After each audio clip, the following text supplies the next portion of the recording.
Hello, you conquering kings and killer queens. This is the king of draw style, Daddy Janjo, baby. So, Volume 1 for OCG Yu-Gi-Oh! Wasn't anything wild, but it was a start. You could say it was humble beginnings with Silver Fang and Dark Magician being Tier 0 cards. Yet there was a clear lack of variety, as your only imprint of personality was a few ratios in regards to equip magic.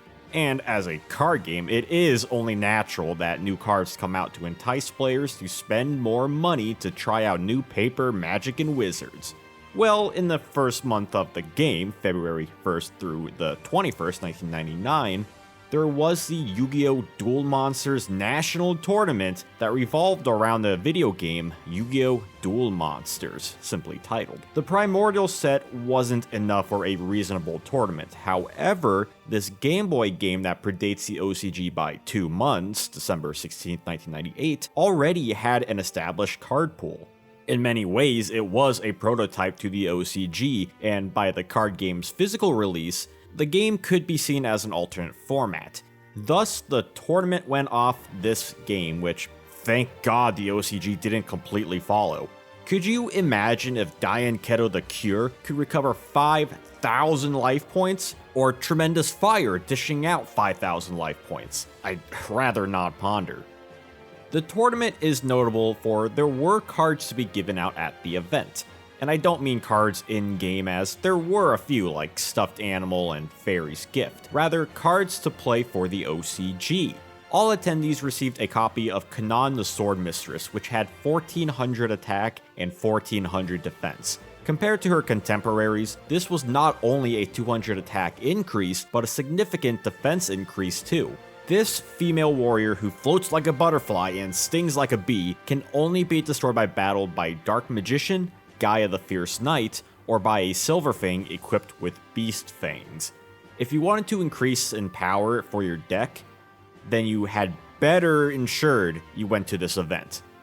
Top 4 duelists would receive prize cards, with each ranking receiving more of the cards the higher place they won. Top 4 would get Fiend's Mirror, which, while still having a high attack, could not beat over Gaia. Top 3 would get Super War Lion, which matches Gaia's stats, but could not be Dark Magician. Top 2 would get Zera the Mant, with a whopping 2800 attack that is damn respectable. And for the winner, the Spoils, with Black Luster Soldier, wielding a hefty 3000 attack, the first for the OCG. The savvy duelists will instantly notice that these cards have always been printed as blue-colored ritual monsters. Well, after this they were, as this was the only printing of these cards to be normal monsters, aside from an OCG event in 2023. Although, according to the valuable Book 1, the physical prize cards were printed on stainless steel, making them illegal for play. So obviously, no, these cards had no impact on the game itself aside from what they were: trophies. And that was the first big Yu-Gi-Oh! Tournament.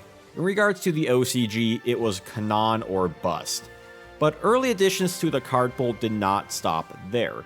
On March 1st, 1999, there was Booster 1, a small 40 card set with some Volume 1 reprints.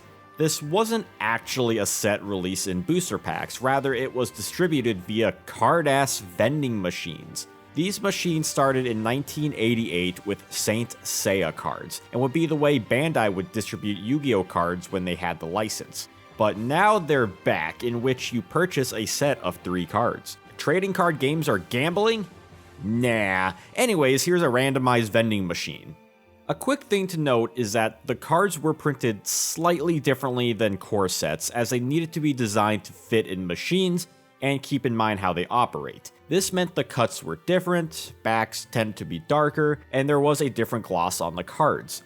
It may be hard to notice, however, with the trained eye, you may see that your opponent's top deck would not be that Volume 1 Gaia. They also included one fact card or rule card that told you how to play the game. This is important because this is the first time the rules were publicly available since a rulebook had yet to be released by this point. Who knew learning the game would require a gacha system? These would be included in all future booster sets.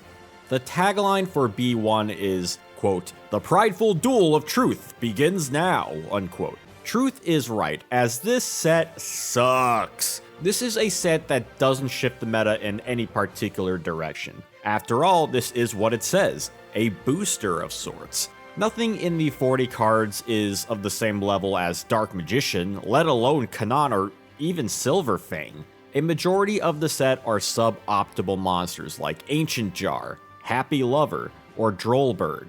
You did have a few new 900 attack line monsters like Doron, Hurricane, Vishwar Randy, and more, which helped tier 3 monsters.